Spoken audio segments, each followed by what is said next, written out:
Chères apprenantes, chers apprenants, bonjour. Dans cette séquence de soutien et d'évaluation destinée aux élèves de 3e année collège, parcours international, on va essayer de faire une petite révision de cours de l'SVT. L'unité numéro 6, les fonctions des relations et l'immunologie. Le chapitre numéro 1, le système nerveux. Cette séance est divisée en 3 activités. L'activité numéro 1, c'est on va essayer de faire une petite révision de cours. Et pour la deuxième activité, on va essayer de corriger quelques exercices de restitution des connaissances. Et la troisième activité aussi, on va essayer de corriger des exercices de raisonnement scientifique. Dans la première activité, vous avez étudié 3 activités du système nerveux. La première activité, c'est la sensibilité consciente. La deuxième activité, c'est la motricité volontaire. Et la troisième activité, c'est la motricité involontaire ou un exemple des réflexes médulaires. Alors, qu'est-ce qu'un système nerveux? Le système nerveux est divisé en système nerveux central et système nerveux périphérique. Le système nerveux central comporte 2 centres nerveux, l'encéphale et la moelle épinière. L'encéphale se divise en cerveau, en cervelette et un tronc cérébral ou bien une bulbe rachidien. Le système nerveux périphérique comprend tous les nerfs de notre organisme. Ce système-là contient 2 substances, la substance grise et la substance blanche. Ces substances contiennent des neurones.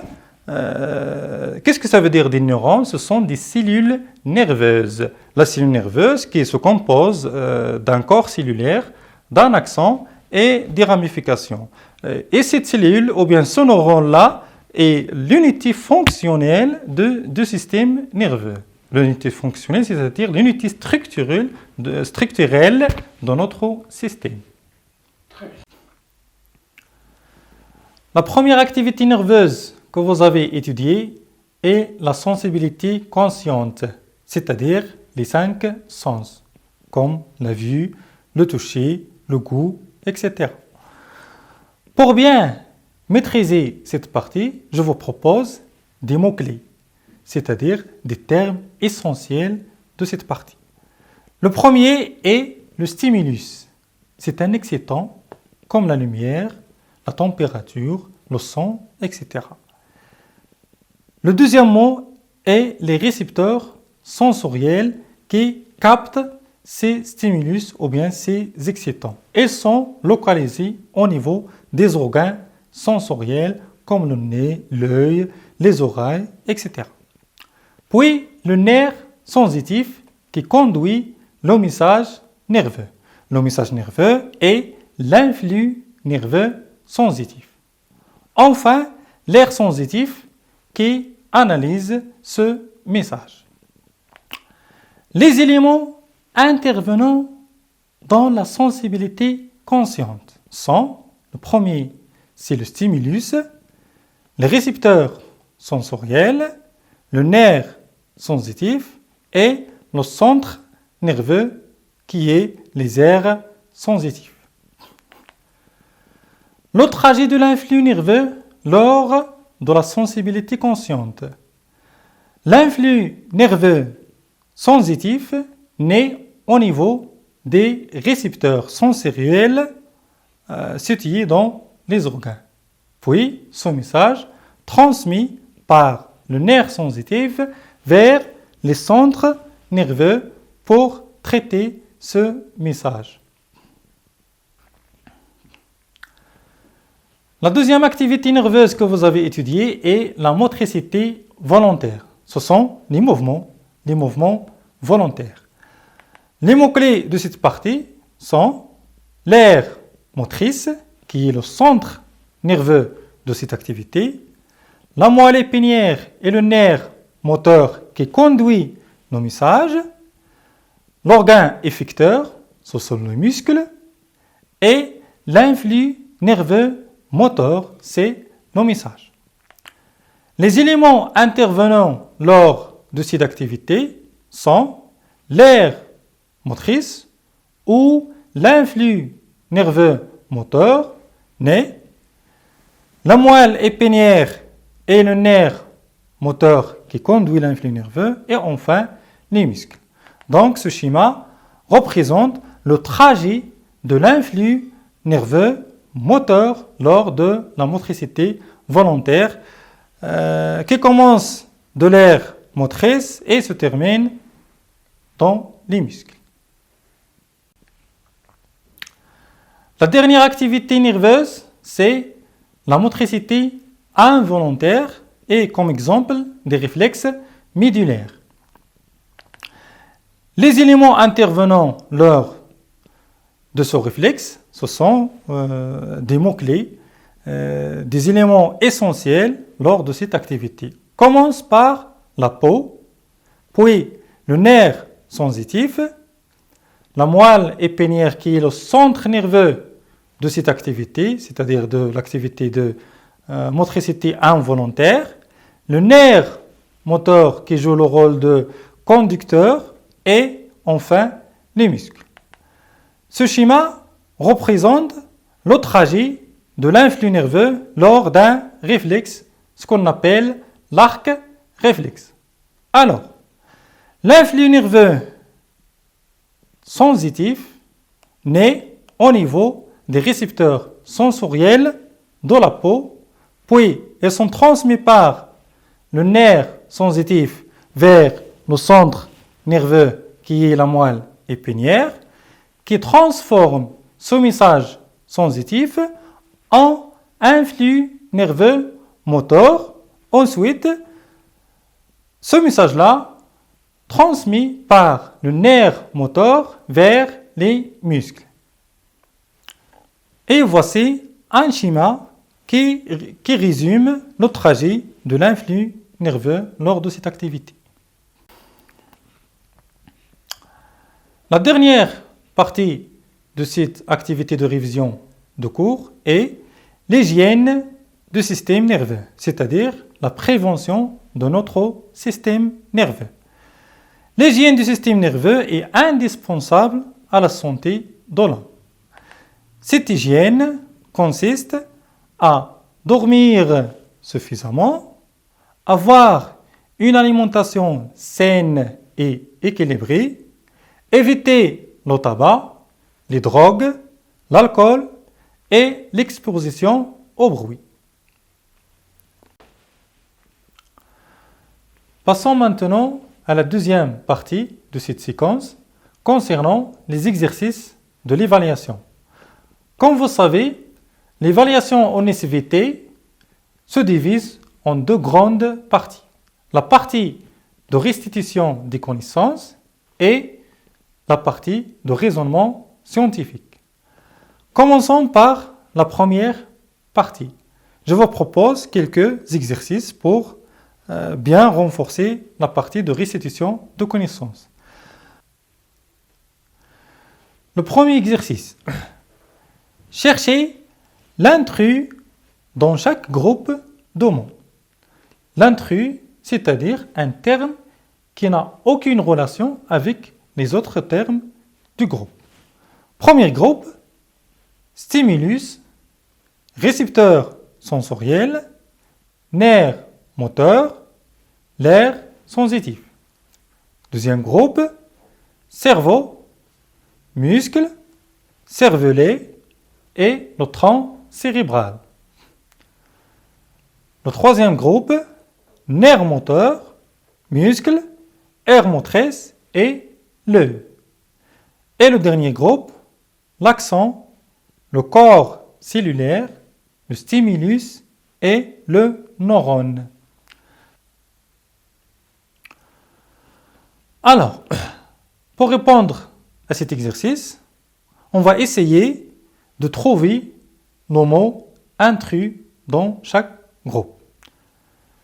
Pour le premier groupe, le stimulus, les récepteurs sensoriels, et l'air sensitif sont des éléments intervenant lors de la sensibilité consciente. Donc, le nerf moteur n'appartient pas à ces éléments, donc c'est l'intrus de ce groupe.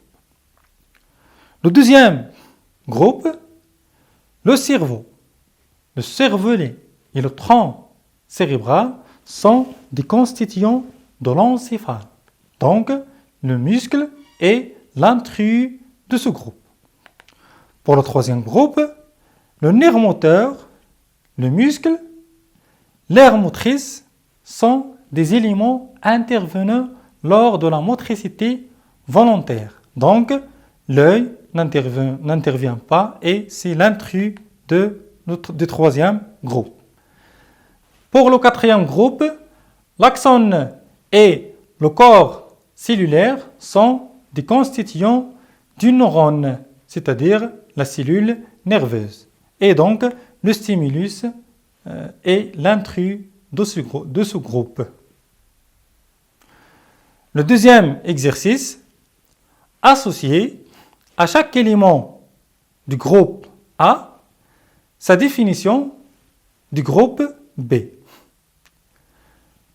Le groupe A, on a le muscle, l'arc réflexe, le nerf sensitif et la moelle épinière. Dans le groupe B,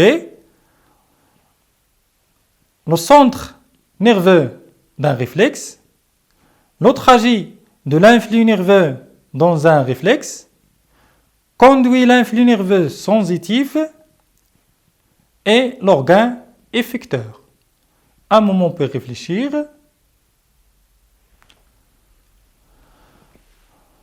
Pour répondre à cet exercice, il faut bien lire les termes du premier groupe et les définitions du deuxième groupe et essayer de trouver une relation entre eux. Et on va commencer par la plus simple. Premièrement, le muscle. Le muscle, c'est un organe effecteur. Puis, la moelle épinière est le centre nerveux d'un réflexe. L'arc réflexe est le trajet de l'influx nerveux lors d'un réflexe. Et enfin, le nerf sensitif conduit l'influx nerveux sensitif.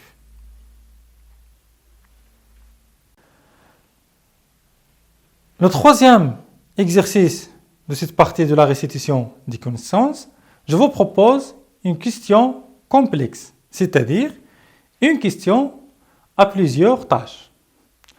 La question est la suivante. Légendez le schéma et tracez en bleu le trajet de l'influx nerveux moteur. Donc, dans cette question, il y a deux tâches. La première tâche, on va légender le schéma. La première flèche, c'est l'aire motrice. La deuxième, c'est la moelle épinière. Et la troisième, c'est le muscle. Dans la deuxième tâche, on va essayer de tracer le trajet de l'influx nerveux moteur lors de cette activité. Donc, l'influx nerveux moteur naît au niveau de l'aire motrice, puis transmis vers le muscle, passant par la moelle épinière et le nerf moteur. Le trajet est comme suit.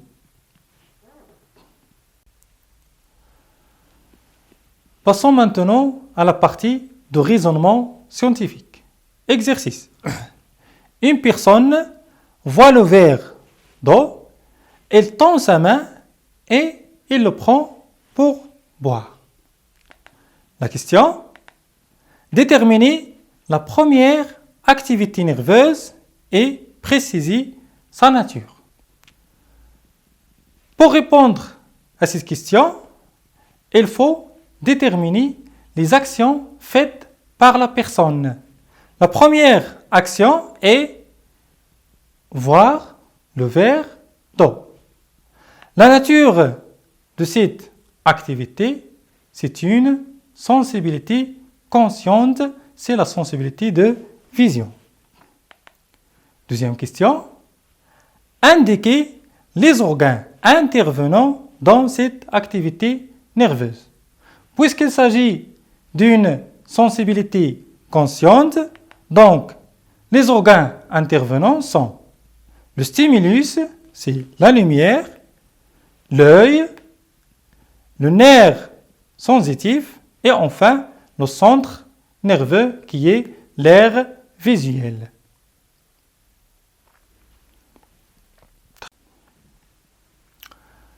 La troisième question, déterminer la deuxième activité nerveuse et préciser sa nature. C'est comme la question précédente. Donc, la deuxième activité faite par la personne est, elle prend le verre d'eau pour boire.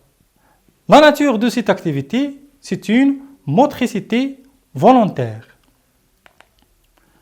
La quatrième question, indiquer les organes intervenant dans cette activité nerveuse, c'est-à-dire dans la motricité volontaire. Les éléments sont l'aire motrice, la moelle épinière, le nerf moteur et enfin les muscles qui effectuent les mouvements. La dernière question de cet exercice, schématiser le trajet de l'influx nerveux lors de la deuxième activité, c'est-à-dire l'activité de la motricité volontaire. Le schéma simple commence par l'aire motrice, qui est l'origine de l'influx nerveux moteur, puis la moelle épinière et le nerf moteur qui conduit son message vers les muscles, enfin effectuant le mouvement. Deuxième exercice.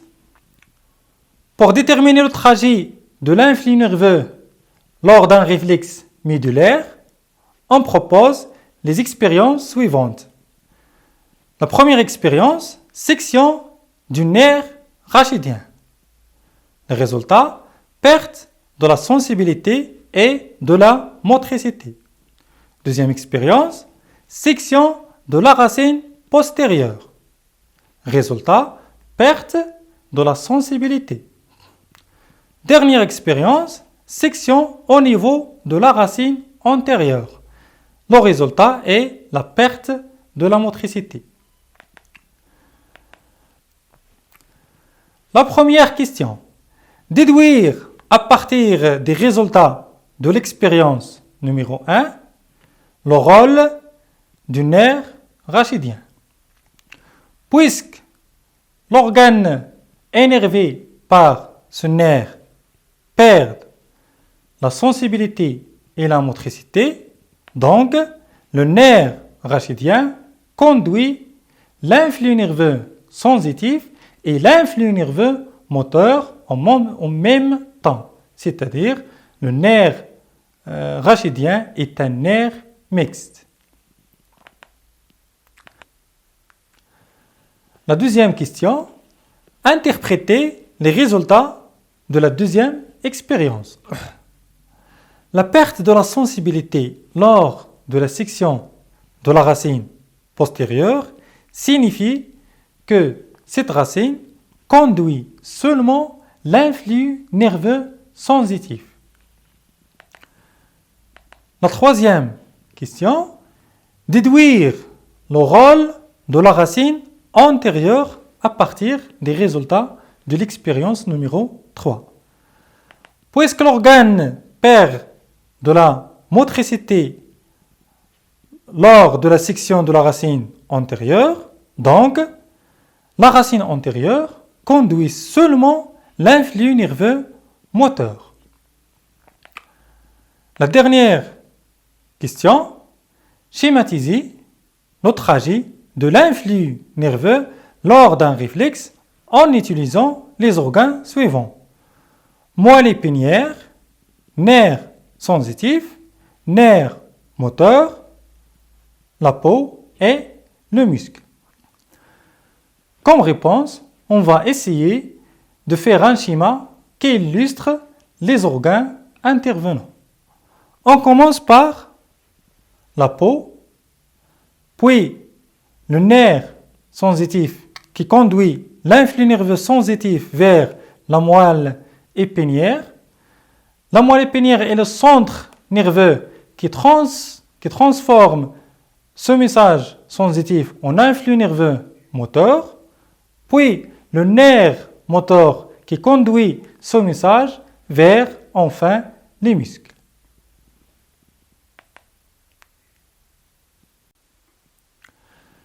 Ainsi prend fin cette séance de soutien et de l'évaluation. Chère apprenante, chers apprenants, bon courage et à bientôt.